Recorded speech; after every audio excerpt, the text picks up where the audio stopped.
Queridos amigos, sejam bem-vindos ao canal Videira Espírita. Meu nome é Cristina Brito, este é o programa Gotas do Evangelho. Aqui vemos juntos as mensagens do Espírito Emmanuel recebidas pela psicografia de Chico Xavier e que constam do livro Caminho, Verdade e Vida, editado pela Federação Espírita Brasileira. Antes de começarmos, pedimos aos amigos que curtam o vídeo, que compartilhem, que se inscrevam no canal, que acionem o sininho para serem avisados das postagens futuras. Lembramos que o programa Gotas do Evangelho é diário. Vamos então à nossa mensagem de hoje. A nossa mensagem de hoje é de número 27, cujo título é Negócios. Negócios. Os negócios sempre nos interessam porque, através dos negócios, resolvemos muitas coisas e também fazem parte da nossa produção neste mundo. Então, existem os negócios em várias instâncias, os negócios domésticos. Quando contratamos um serviço para instalação de ar-condicionado, estamos resolvendo, é um negócio, não é? Mas existem também os negócios familiares. Então, quando vamos casar, e aí precisamos resolver um montão de coisa, os nossos negócios, precisamos contratar o cartório, ver as roupas, são os negócios relacionados ao evento do casamento. Então, temos vários tipos de negócios. Temos também os negócios educacionais, os nossos estudos, as matrículas, não é? Os contatos com os professores. E muitas vezes a gente pensa que negócio é só aquilo que traz dinheiro, não é? Negócio é um contato que mostra um interesse na produção de algo, na resolução de uma situação, né? Sempre com aquele que precisa e aquele que pode atender a demanda. Faz então um negócio. Mas também existem os negócios espirituais. Aquele que precisa com aquele que atende a demanda. Esses negócios espirituais atendem ao espírito imortal. Então, são negócios que estão sempre validados, seja aqui, seja no mundo espiritual. Os negócios que fazemos aqui na carne valem aqui para a carne, não é isso? Valem para essa encarnação. Então, o carro que eu comprei, eu não vou levar, não é? Vai ficar aqui. Tem aqueles ditados que dizem assim, que caixão não tem gaveta, não é? Nem bolso. Então, a gente tem que entender que os negócios da terra ficam na terra. Já os negócios espirituais, que se referem à aquisição das virtudes, né? E nesse trabalho de aquisição de virtudes, muitas vezes podemos nos equivocar, porque nós reencarnamos para trabalhar a aquisição de virtudes, ou seja, melhorarmos moralmente. Mas é claro que podemos usar mal o nosso livre-arbítrio, e aí vamos nos comprometer. Mau negócio, né? Espiritual, mau negócio. O versículo destacado por Emmanuel está na narração de Lucas do Evangelho, do evangelista Lucas. No seu capítulo 2, no versículo 49, temos: E ele lhes disse, ele, Jesus, por que me procuráveis? Não sabíeis que me convém tratar dos negócios de meu pai? O que estava acontecendo? Maria e José, os pais de Jesus, estavam procurando por ele num evento de Páscoa. Ao final do evento de Páscoa, quando eles foram a Jerusalém para a comemoração da Páscoa, perceberam que Jesus não estava com o grupo de retorno a Nazaré, onde eles viviam. Porque era comum, não é, que as pessoas fossem festejar a Páscoa em Jerusalém, indo ao templo, todas aquelas festividades da Páscoa judaica, não a Páscoa cristã, a Páscoa judaica. E na volta, eles dão por falta de Jesus e voltam a Jerusalém e saem a procurar Jesus por vários lugares. E por fim vão dar com ele no templo, rodeado, né, de doutores da lei, discutindo a lei. Precisa saber muito, a Torá, não é? A lei dos judeus, a Torá. E Maria repreende Jesus, se não importava a ele, que a preocupação deles por ele ter subido, e que eles estavam procurando a Jesus e estavam muito preocupados. Então Jesus responde, mas onde mais eu podia estar? E ele usa as palavras seguintes: por que me procuráveis? Quer dizer, que ia lá, ia colar. Onde mais eu poderia estar? Não sabíeis que me convém tratar dos negócios de meu Pai? Então é claro que Jesus, já aos 12 anos, já devia ter dado mostras de que era efetivamente o Messias. Aliás, o próprio anjo Gabriel havia dito isto a Maria na anunciação da vinda de Jesus. Não é? E aí, então, Emmanuel nos comenta essas palavras de Jesus. Então, Jesus estava lá no templo. Onde mais ele poderia estar? Não era ele o Messias, o enviado de Deus à Terra para tratar do bem-estar dos homens? Então, estava lá ele entre os homens que tinham principalmente ascendência sobre o povo, no cuidado dos interesses espirituais do povo. Não eram os homens do templo, doutores da lei, sacerdotes, escribas, fariseus, todos esses homens do templo. E aí Emmanuel diz: o homem do mundo, nós, está sempre preocupado pelos negócios referentes aos seus interesses efêmeros. Ou seja, nós estamos preocupados, assim como Jesus, com os negócios espirituais. E ele diz que nós estamos sempre preocupados pelos interesses referentes aos nossos interesses efêmeros, que dizem respeito à encarnação, efêmeros, porque os interesses da encarnação passam. Lembrando, né, caixão não tem gaveta, a gente não vai levar escritura, né, a gente não vai levar título de nada para lá. No mundo espiritual, o que a gente vai levar são os valores morais, ou né, ditos também espirituais. São esses valores que nós vamos levar. E muitas vezes nós não estamos atentos na aquisição desses valores, tanto quanto estamos atentos à aquisição dos valores materiais. É isso que ele quer dizer. E aí ele continua dizendo assim: alguns passam a existência inteira observando a cotação das bolsas. Absorvem-se outros no estudo dos mercados. Mercado de capitais, né, os mercados financeiros. Então, traduzindo que o negócio está muito voltado aqui para a questão financeira, não é? Os países têm negócios internos e externos. Nos serviços que lhe dizem respeito, utilizam-se maravilhosas atividades de inteligência. Imagina, para administrar um país, com certeza, exige muita capacidade. Imagine o tamanho do Brasil, ou mesmo um país pequeno como Portugal, né? Administrar uma nação, um país, é algo que exige muito senso de gestão e competência. Envolve muita inteligência.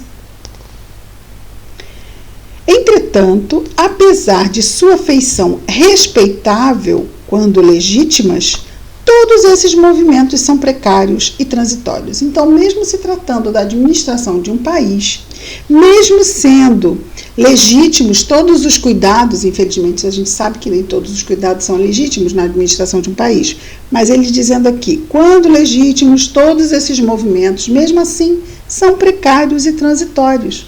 dizem respeito aqui, a esse nosso momento passageiro enquanto encarnados. As bolsas mais fortes sofrerão crises. O comércio do mundo é versátil e, por vezes, ingrato. Então, vemos crises acontecendo, não é? Em 2008 tivemos uma crise muito, muito, muito famosa que levou muitas pessoas ao suicídio. Foi a quebra da Bolsa Americana em 1929. Foi um desastre. Colocou o mundo numa recessão terrível. O início dos anos 30 foi um período de muita dificuldade. Então, esses são os negócios da Terra, né? Muitas vezes a gente tenta ir levando da melhor forma, mas eles também podem cair. E ele continua, são muito raros os homens que se consagram aos seus interesses eternos. Estamos fazendo alguma coisa e pensando, eu vou levar isto comigo. Eu vou suportar essa dificuldade, eu estou construindo uma virtude importante que vai comigo aonde eu for. Eu sei, não é? É algo assim bem além. E às vezes as coisas hoje em dia o tempo está passando tão rápido, são tantas pressões e solicitações de nós pararmos e pensarmos que aquilo que nós estamos vivendo nos ajuda a desenvolver virtudes e essas virtudes nos acompanharão para sempre, onde quer que estejamos. Às vezes ainda não temos essa prontidão de refletir sobre isso, ainda, não é? Mas existem, mas ele diz, são muito raros esses homens que se consagram aos seus interesses eternos.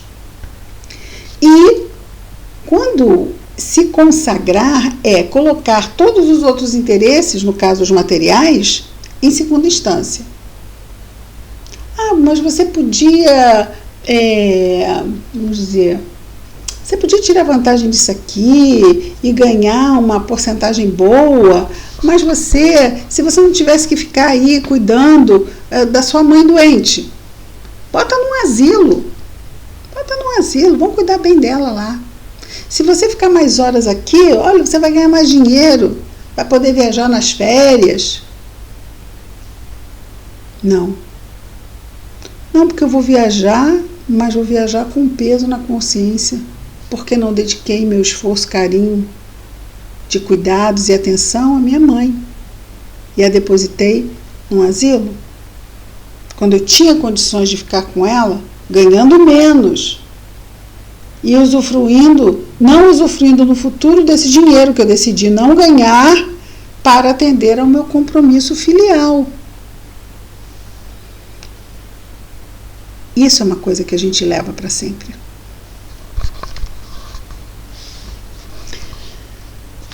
Frequentemente,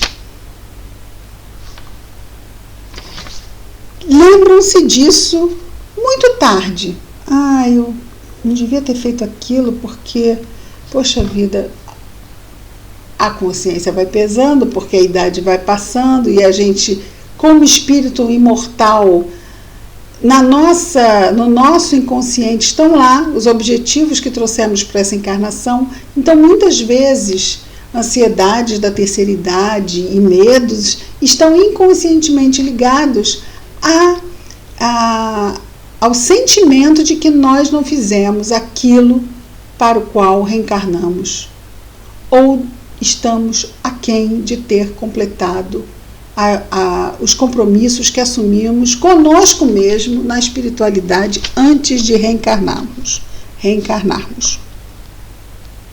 Então ele diz, frequentemente lembram-se disso muito tarde, quando o corpo permanece a morrer, né, quando já perto da desencarnação. Só então quebram o esquecimento fatal.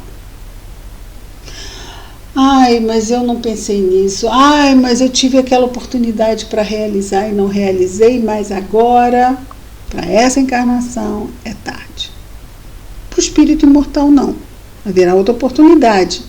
Mas Emmanuel tem uma mensagem muito boa que fala sobre perda real. O título da mensagem, perda real.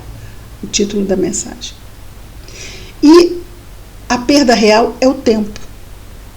Quando nós não fazemos, mas aí eu não fiz o que eu devia ter feito nessa encarnação, o que eu perco? Tempo. Só isso. Porque as oportunidades vão voltar.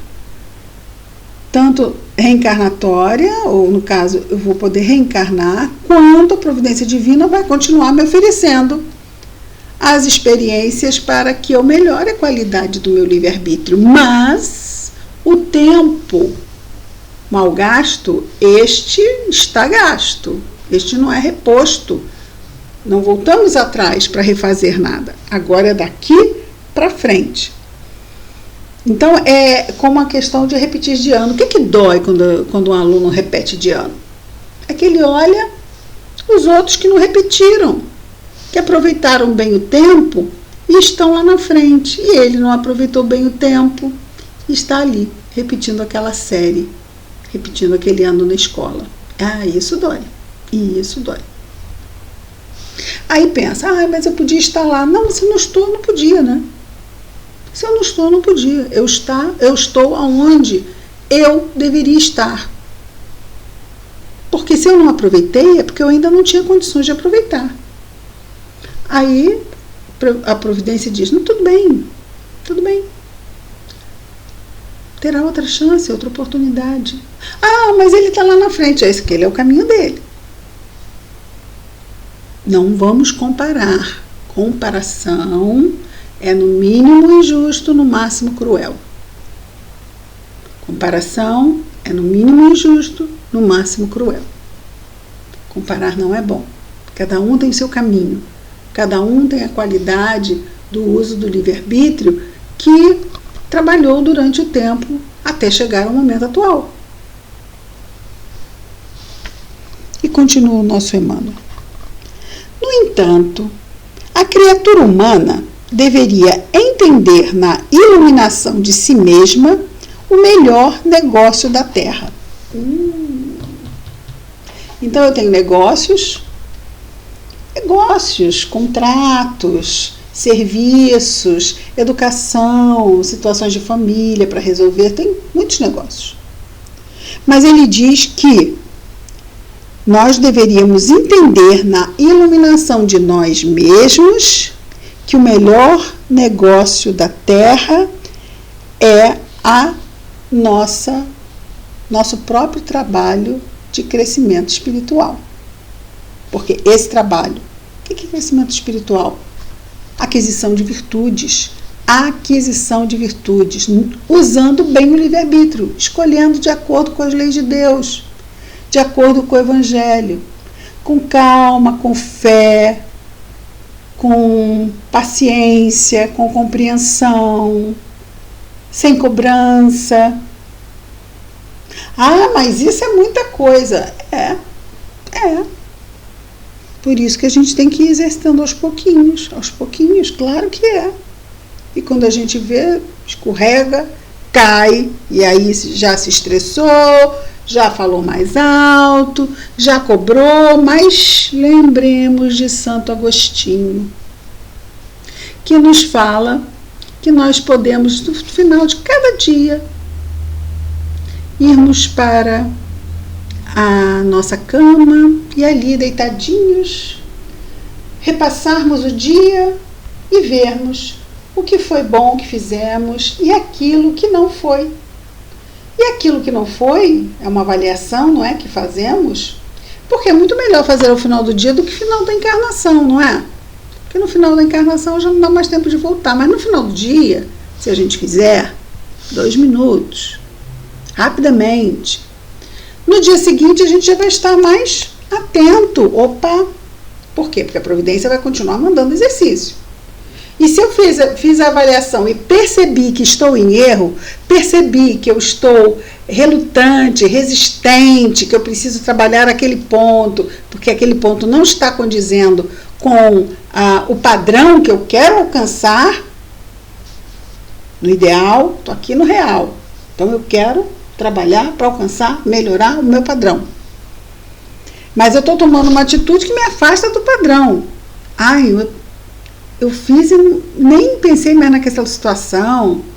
Não, de noite eu repassei. Assim, eu não devia ter falado daquele jeito. Não, eu fui muito dura, muito rude. Amanhã eu vou me desculpar, mas vou me desculpar dizendo que eu vou ficar mais atenta e pedir até mesmo que a pessoa me ajude. Se você perceber que eu estou começando a sair do tom, me dá um toque, olha o tom. Olha o tom. Por que está falando desse jeito? Mas também a gente não pode ficar esperando que o outro aponte pra gente não, porque geralmente às vezes quando o outro aponta a gente se irrita, né? A gente se irrita. O outro aponta o nosso defeito. Não é legal, né? O ideal é que a gente mesmo perceba. A gente ainda não tem muita maturidade para receber um toque da pessoa. Vou te dar um toque. Você tá meio agressivo hoje, viu? Sim, é mesmo? Não tinha percebido. Geralmente a pessoa se defende e diz assim, eu? Agressivo? Nesse tom. Eu? Agressivo? Um pouquinho assim. Então o ideal é que a gente faça essa percepção. Ou então, a gente também, não só isso, mas também pode pedir para que os amigos me dêem um toque. Também é bom a gente dar um toque nas pessoas. Olha, eu vou te dar um toque. Um toque, sem criar expectativa de que a outra pessoa vai ouvir, vai fazer. É um toque, os amigos fazem isso. Muitas vezes a gente vai ver que quem não é amigo chega e fala na lata. E o amigo... Mas o amigo deveria falar. Mas como é que eu vou falar? Dá um toque. Não cria expectativa de que aquilo vai criar uma mudança. Eu vou te dar um toque. Porque aí a gente não se sente pressionado, né? Eu vou te dar um toque. Você desculpa, eu vou te dar um toque. Você escuta se você quiser, tá? Mas você tá um pouco agressivo. O tom da sua voz está muito ríspido. Você está passando por algum problema? Tem alguma coisa que eu possa fazer para te ajudar? Porque isso torna com que a situação fique mais suave, não é? Aí a gente já fica menos defensivo e se arma menos para uma abordagem dessa, que a gente também tem que saber se aproximar para falar coisas difíceis. Falar coisas difíceis é algo realmente que é delicado e exige uma delicadeza, né? Um tato psicológico, que é o que se chama, né, de tato psicológico. Dar notícias, falar de problemas, tudo isso exige de nós. Daí a importância de exercitarmos o diálogo. Conversarmos, exercitarmos diálogo. Isso vai fazendo com que a gente fique mais refinado na arte de falar. Porque tem pessoas que não falam, e quando falam, explodem. Por quê? Porque não estão calibrando a sua fala no diálogo. O diálogo ajuda a gente a calibrar a fala, que é muito bom. Muito importante. Então, que o melhor negócio na Terra seria a criatura humana entender que é a iluminação de si mesma, porquanto semelhante operação representa o interesse da providência divina a nosso respeito. É esse o negócio que a providência divina espera que a gente perceba que é realmente o interesse número 1 do espírito imortal que somos. É difícil porque somos ainda espíritos imperfeitos, mas nós estamos em treinamento. Reencarnamos para isso, não é? Todo esse exercício de usar o livre-arbítrio é treinamento para aprendermos em cada situação a usarmos melhor. E ele conclui dizendo: Deus permitiu as transações no planeta, os negócios, né? As transações, relacionamento humano para a resolução de problemas, para que aprendamos a fraternidade nas expressões da troca. Lei de sociedade. Ninguém é autossuficiente. Nós sempre precisamos do outro para alguma coisa, ou dos outros para muitas coisas, assim como os outros também precisam de nós. Então, esse contato Esse relacionamento faz com que tenhamos que sair do nosso egoísmo, porque eu vou ter que entrar e, na troca, eu tenho que também atender a necessidade do outro, assim como o outro atende a minha, né? Na troca. Então eu saio do meu egoísmo porque eu necessito. Como Deus é Pai. Eu sempre brinco que Deus, se tivesse nos dado clorofila, nós ficaríamos lá no meio do campo, nos alimentando e fingindo que a pessoa do lado não existe. Eu não faria isso. Não, porque nós não temos clorofila, nem nunca tivemos. Então, estamos sim há milênios e milênios e milênios e milênios sendo, vamos dizer assim, confrontados com a lei de sociedade. Tem que procurar o coleguinha assim. Vai lá procurar porque você precisa. Mas é muito difícil. Não, vai dar um jeito. Vocês vão ter que se harmonizar aí para poder resolver o caso dos dois, porque ele também precisa, você precisa. Vocês têm que se acordar. Tem que criar um acordo ali na relação. Lei de sociedade. É claro que na lei de sociedade, como em todas as leis, a gente vai ter a lei de amor, justiça e caridade, que é a que resume todas, não é? Então tudo tem que ser feito dentro desse espírito de fraternidade. E é o que ele expressa aqui. Para que aprendamos a fraternidade nas expressões da troca. Deixou Deus que se processassem os negócios terrenos, de modo a ensinar-nos através dele, desses negócios todos que fazemos aqui transitórios, qual o maior de todos. Quando, através desses negócios, vamos trabalhando com essa fraternidade o quê? Aquisição de virtude, que é tudo que Deus quer que nós façamos. E ele conclui: eis porque o mestre nos fala claramente nas anotações de Lucas. Não sabíeis que me convém tratar dos negócios de meu Pai?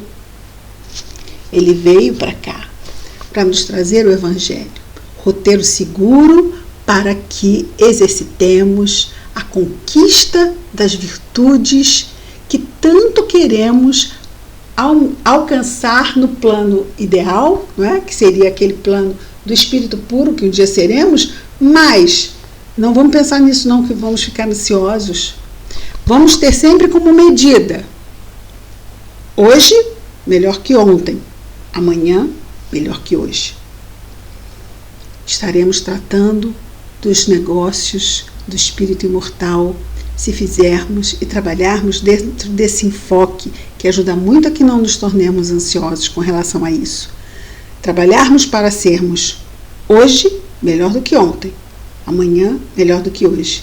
Aproveitando a dica de Santo Agostinho, que ao final de cada dia nós possamos fazer está no Livro dos Espíritos, possamos fazer a nossa reflexão de como foi o nosso dia.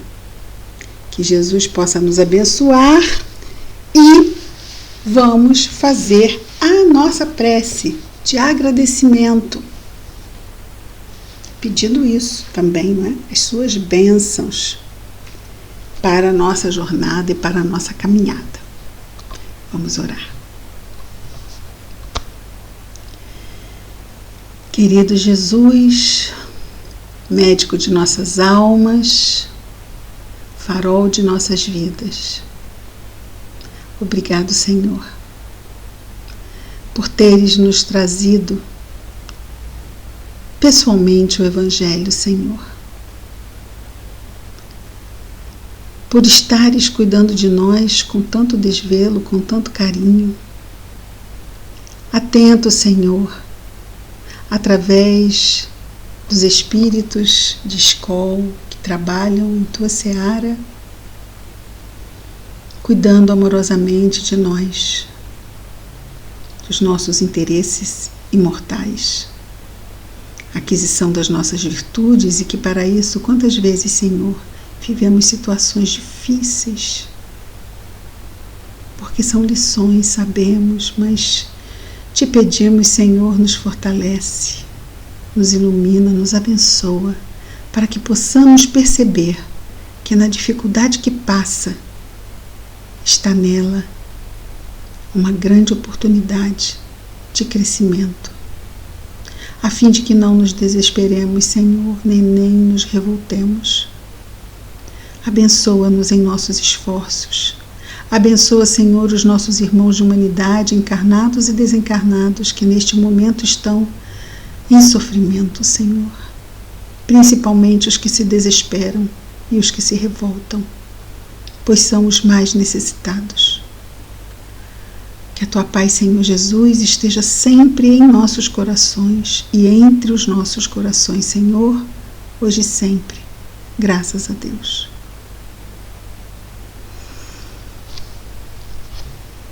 É isso, queridos amigos. Amanhã estaremos de volta com mais um programa Gotas do Evangelho. Muita paz a todos.